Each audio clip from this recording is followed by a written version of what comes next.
Hi friends, welcome to my YouTube channel. तो दोस्तों आज हमारे पास ये हीटिंग पैड रिपेयरिंग के लिए आया है। तो एक्चुअली ये दोस्तों हीट होता है, जिसको कमर से परेशानियों कमर दर्द रहता है तो वो यूज करते हैं। तो यहाँ पे दोस्तों मैं इसको ऑन कर रहा हूँ तो ये बिल्कुल भी गर्म नहीं हो रहा है। यहाँ पे इसमें लाइट आ रही है। तो दोस्तों इसको रिपेयरिंग करने का जो तरीका है वो थोड़ा अलग है, तो वीडियो के साथ बना रहे। तो यहाँ पे दोस्तों सबसे पहले मैं आपको बता देता हूँ, इसका ये कंट्रोलर होता है जिसमें आप इसको हाई या मान लो लो कर सकते हो अपने जरूरत के अकॉर्डिंग। तो यहाँ पे 4 स्क्रू दिए हुए हैं इसमें। तो इस कंट्रोलर को हम यहाँ से ओपन कर लेंगे। और ये हीटिंग पैड दोस्तों कोई भी कंपनी का हो, ठीक है, और उनका वर्क एक ही रहता है और जो इनका सिस्टम है दोस्तों वो भी एक ही रहता है इनका। तो सबसे पहले इस रिमोट को हम ओपन कर लेंगे। यहाँ पे 4 स्क्रू दिए हुए हैं। ओपन करने के बाद में दोस्तों मेन जो प्रॉब्लम होती है वो आपके रिमोट में ही होती है। तो पूरा प्रोसीजर आपको ठीक करने का हम बता देंगे कि कैसे इसको रिपेयर करोगे आप।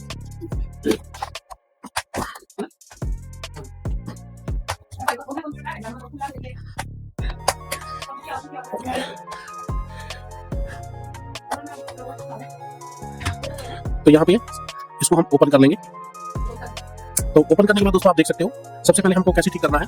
तो यहाँ पे जो हमारी इनपुट वायर है उसमें हमको लगा के देख लेना है वायर। ये हमारी जैसे इनपुट वायर है तो सबसे पहले हम इसको चेक कर लेंगे। करना कैसे है, इसका एक वायर हम यहाँ से डिसोल्ड कर लेंगे। ये डिसोल्ड कर लिया है। अभी दोस्तों इसको लगाएंगे हम पावर में। पावर में लगाने के बाद सबसे पहले हमको देखना है सीरीज बोर्ड में कि हमारा यहाँ पे लाइन आ रही है या नहीं। तो देख सकते हो रिफ्लेक्शन में बल्ब काम कर रहा है, इसका मतलब इसके में इनपुट वायर हमारी सही है। तो इसको वापस से यहाँ जोड़ देना है। उसके बाद दोस्तों जो आउटपुट के वायर है, ये आउटपुट के वायर हमको निकाल लेने हैं। तो इससे आप डायरेक्ट खाली आपको इतना करोगे तो समझ में आ जाएगा कि प्रॉब्लम कहाँ पे है। ठीक है, ये आपने निकाल लिया है। अब निकालने के बाद में दोस्तों आपको क्या करना है, इस वाली वायर को सीरीज से चेक करना है। आपको इसमें सीरीज से चेक करना है और सीरीज से चेक करने के बाद में आपको पता चल जाएगा कि इसमें प्रॉब्लम है या नहीं। तो अभी मैं इसको सीरीज में एक बार लगा देता हूँ। तो दोस्तों यहाँ पे सीरीज में लगाने के बाद में इसमें कोई भी बल्ब हमारा ग्लो नहीं कर रहा है। आप लोग करना चाहिए था, वो नहीं कर रहा है। तो अभी क्या करेंगे दोस्तों, यहाँ पे एक देखिए इस सीट के अंदर आपको यहाँ पे एक ये दिखेगा, इसके अंदर दोस्तों जॉइंट रहते हैं। और दोस्तों इसको खोल के लगाना थोड़ा सा मुश्किल होता है क्योंकि ये जगह चेंज हो जाती है हमसे। तो इसलिए आप जब भी करो तो इसका एक मार्कर से यहाँ आउटलाइन लगा लो दोनों साइड, तो फिर इसकी आप वायरिंग कर पाओगे। तो मैंने यहाँ पे इसको खोल लिया है और खोलने के बाद में इसके अंदर आपको देखना खाली वायर कि कहाँ पे हमारा वायर टूटा हुआ है। क्योंकि इसके अंदर दोस्तों पूरी सीट के अंदर आपको एक बहुत ही बाल जो हमारे बाल होते हैं वैसा ही एक वायर मिलेगा, बिल्कुल पतला सा। तो उसमें आपको देख लेना है खोल के।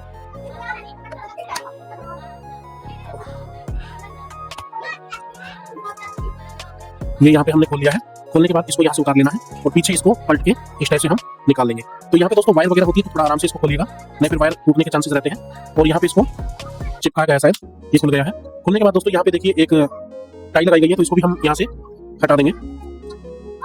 और इसके अंदर दोस्तों हीटर टाइप के बारीक बारीक एलिमेंट होते हैं, यहाँ पे इसको खींच लेंगे हम बाहर की तरफ। तो देखिए इसका एक वायर जो है वो टूट चुका है, यहाँ पे एक वायर इसका टूट चुका है।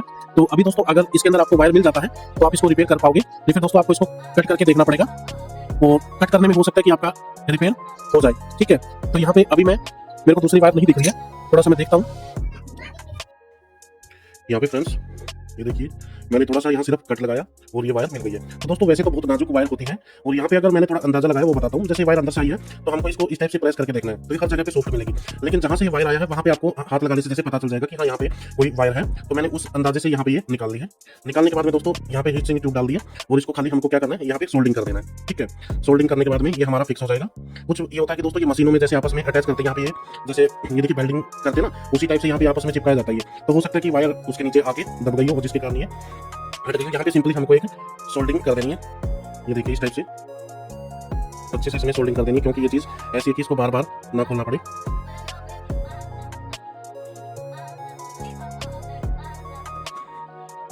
ये देखिए यहाँ पे सोल्डिंग हो गई है। थोड़ा सा और कर देता हूँ क्योंकि थोड़ा चपटा सा हो गया इस पे।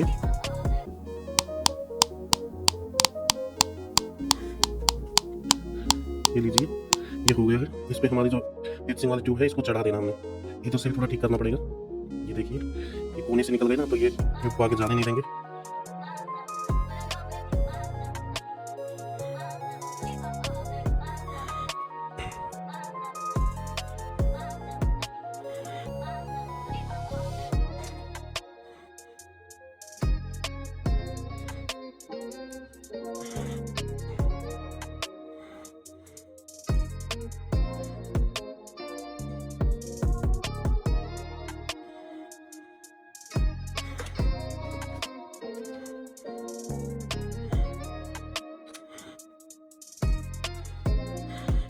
यहाँ पे ये करने के बाद यहाँ पे इसको हल्का सा हीट कर देना आयरन से, ताकि इसको अच्छे से सोख ले।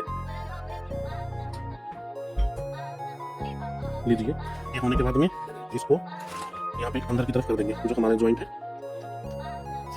इसको अंदर की तरफ करके, और यहाँ पे हमको क्या करना है, एक जो टाई होती है दोस्तों वो लगा देंगे। इस टाइप की जो टाई होती है ना, ये यहाँ पे हमको ऊपर वाला जो कपड़ा है इसी के अंदर से हमको लगानी है, ताकि हमारा जो वायर वगैरह ये थोड़ा खींचे नहीं, थोड़ी सेफ्टी हो जाएगी।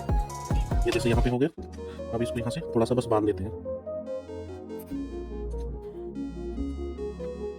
बस इसका थोड़ा सेफ्टी हो जाएगा, बाकी तो इसके ऊपर सर्किट लगना ही है।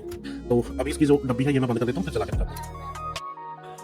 तो दोस्तों अभी इसको मैंने 3 पे कर दिया है, तो ये अच्छा खासा हीट हो रहा है, ठीक है। तो यहाँ पे हम इस टाइप से इसको मान लो घर में रिपेयर कर सकते हैं, कोई ज़्यादा बड़ा वो नहीं है। सबसे पहले जैसे बताया था कि रिमोट खोल के हमको ये लीड चेक कर लेनी है, इनपुट आउटपुट सीरीज में, ठीक है। उसके बाद अगर आपका इनपुट सही आउटपुट सही नहीं है तो आपको ये वाली जगह खोल के चेक कर लेनी है, और उसके बाद में आपका ये जो हीटिंग पैड है ये अच्छे से वर्क करेगा। वीडियो पसंद आई है तो चैनल को सब्सक्राइब करें, लाइक करें। मिलते हैं नेक्स्ट वीडियो में, तब तक के लिए बाय।